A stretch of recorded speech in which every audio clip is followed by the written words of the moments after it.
Hello friends, welcome back to our channel. ఈ నెలలో Islamic state militant group claim చేసిన ఘోరమైన దాడికి ముందు తన సరిహద్దుల్లో ఉగ్రవాద ముప్పు గురించి దీర్ఘకాలిక విరోధి ఇరాన్ను యుఎస్ ప్రభుత్వం ప్రైవేట్గా హెచ్చరించిందని యుఎస్ అధికారి గురువారం తెలిపారు.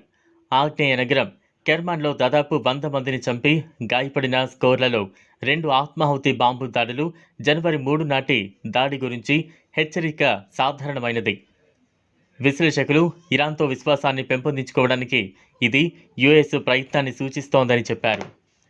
అక్టోబర్ 7న దక్షిణ ఇజ్రాయిల్లో దాదాపు 1200 మందిని చంపిన హమాస్ విధ్వంసం మరియు యుఎస్ సైనికులు ఉన్న ఇరాకీ వైమానిక స్థావరంపై శనివారం క్షిపణి దాడులతో సహా పాశ్చాత్య ప్రయోజనాలపై ఇరాన్ మద్దతు గల ప్రాక్సీల దాడుల నేపథ్యంలో ఇటువంటి ప్రయత్నం జరుగుతోంది. సంభావ్య ప్రాణాంతక బెదిరింపులకు వ్యతిరేకంగా ప్రభుత్వాలను హెచ్చరించడానికి పరిపాలన అంతటా అమలు చేయబడిన దీర్ఘకాల హెచ్చరిక విధి విధానాన్ని యుఎస్ ప్రభుత్వం అనుసరించింది. మేము ఈ హెచ్చరికలను పాక్షికంగా అందిస్తున్నాం, ఎందుకంటే తీవ్రవాద దాడులలో అమాయకుల ప్రాణాలు కోల్పోవడాన్ని మేము చూడకూడదనుకుంటున్నాం అని చెప్పారు.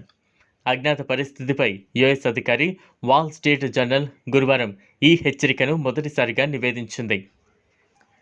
వాషింగ్టన్లోని సిఎస్ఐఎస్ థింక్ ట్యాంక్లోని middle east program director Jon Alterman మాట్లాడుతూ, ఇరాన్ మద్దతు ఉన్న ప్రాక్సీలు ఇటీవల యుఎస్, ఇజ్రాయెల్, ఇతర పాశ్చాత్య ప్రయోజనాలపై దాడులు మరియు పురోగతిపై దాడులు చేసినప్పటికీ ఇరాన్తో సంభాషణను కోరుకునే విస్తృత యుఎస్ కోరికను ఈ హెచ్చరిక ప్రతిబింబిస్తుందని అన్నారు. టెహ్రాన్ యొక్క అణు కార్యక్రమం ఇది ఆలివ్ శాఖ. ఆల్టర్మాన్ మాట్లాడుతూ, వాషింగ్టన్ మరియు టెహ్రాన్ల మధ్య సంభాషణ 2 వైపులా ప్రయోజనం పొందగలదని నమ్మి యుఎస్ అధ్యక్షుడు జో బిడెన్ పరిపాలన కార్యాలయంలోకి వచ్చిందని ఆయన అన్నారు. మాజీ అధ్యక్షుడు డొనాల్డ్ ట్రంప్ 2018లో వదిలివేసిన 2015 ఇరాన్ అణు ఒప్పందాన్ని పునరుద్ధరించడానికి డెమోక్రాట్ అయిన బిడెన్ చేసిన ప్రయత్నాలు విఫలమయ్యాయి.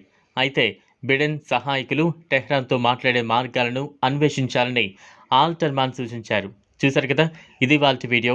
ఈ వీడియో కనుక మీకు నచ్చినట్లయితే లైక్ చేయండి, షేర్ చేయండి, ఛానల్ను సబ్స్క్రైబ్ చేసుకోండి. Thanks for watching.